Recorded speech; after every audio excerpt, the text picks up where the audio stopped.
Seguidores de la luz, los saludo y sean bienvenidos a un nuevo vídeo. El día de hoy trataremos el tema sobre el origen de nuestro sistema bancario y la leyenda de los Goldsmith, aquellos orfebres antiguos que forjaron los primeros instrumentos de control comercial por medio de metales preciosos y cuyo secreto fue guardado y posteriormente rescatado por una familia para el control total y el establecimiento de un sistema monetario del nuevo orden mundial.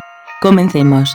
El comercio antiguo, a falta de un estándar manipulable como lo es el dinero, se conformaba por medio del trueque, cuyo instrumento era valioso pero no razonablemente equitativo. Es por ello que aquellos llamados los Goldsmith, o bien, los orfebres, tuvieron la idea de que los metales preciosos como el oro o la plata, tenían un valor significativo para todas las personas, y por lo cual podría comercializarse con él, pero a base de la creación de pequeñas monedas para su constante intercambio. Si bien es sabido, las primeras monedas de oro según la historia datan de hace 600 años antes de Cristo, en Persia, e incluso la Biblia narra un acontecimiento fuerte entre Jesús y los cambistas, quienes traficaban con monedas sequel en el templo de Jerusalén y controlaban la oferta y demanda de la moneda para dar el tributo al César, y en donde Jesús se le vio usar la fuerza por única ocasión, demostrando el peligro de aquellos individuos. Así pues, el comercio con este nuevo instrumento iba de maravilla, ya que con las monedas había un mejor equilibrio entre las ventas y compras y así, pudiendo cargar en sus bolsos con los metales en pequeñas monedas. Sin embargo, para los ladrones de aquella época,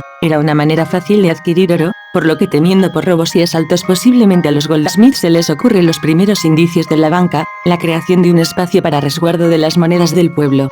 Una bóveda custodiada por guardas con la finalidad de proteger el oro del pueblo. Así el Goldsmith se convertiría en banquero, pero ocurría que las personas al depositar su oro, no tenían manera de comercializar, por lo cual se les ocurre a los banqueros dar como aval, un documento en donde se reflejará su depósito. Se crea el papel moneda o bien, los billetes.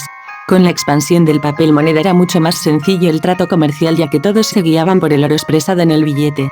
Sin embargo, los Goldsmith requerían de un cierto porcentaje de oro para sufragar sus gastos y crear ganancias, por lo que expedían ciertos intereses al oro de las personas. Así transcurriendo los días, los banqueros notaban que las personas ya no reclamaban su oro por la facilidad del papel moneda, por lo que deciden a realizar préstamos al pueblo pero solamente imprimiendo papel moneda sin respaldo de oro, creando así el sistema bancario de reserva fraccional o bien, la fórmula de convertir el papel en oro, generando ganancias altas para su propio beneficio y haciéndoles poderosos en adquisición, con lo cual se desprendían del oro comprando a voluntad y luciéndose ante el pueblo. Sin embargo, por existir mucho papel moneda o bien, dinero en el mercado local, los precios de los bienes se dispararon debido a la inflación de los precios, o mejor dicho, los precios subieron porque el comerciante tiene los recursos limitados y requiere gastar en producción para poder ofertar su producto. Ante la problemática, surgió el caos y todas las personas corrieron a reclamar su oro ante el banquero, quien nervioso y viendo la trifulca, abre la bóveda pero ya no había oro alguno, todo había sido gastado por él. El pueblo fúrico y ante la estafa que había realizado el banquero, deciden castigarlo. Actualmente esta fórmula sigue presente en el sistema monetario global y los banqueros de la casa Rothschild fueron aquellos que lograron potenciar la estafa a un nivel colosal por medio del sistema bancario de reserva fraccional o bien, préstamos sin respaldo, fórmula de convertir papel en oro.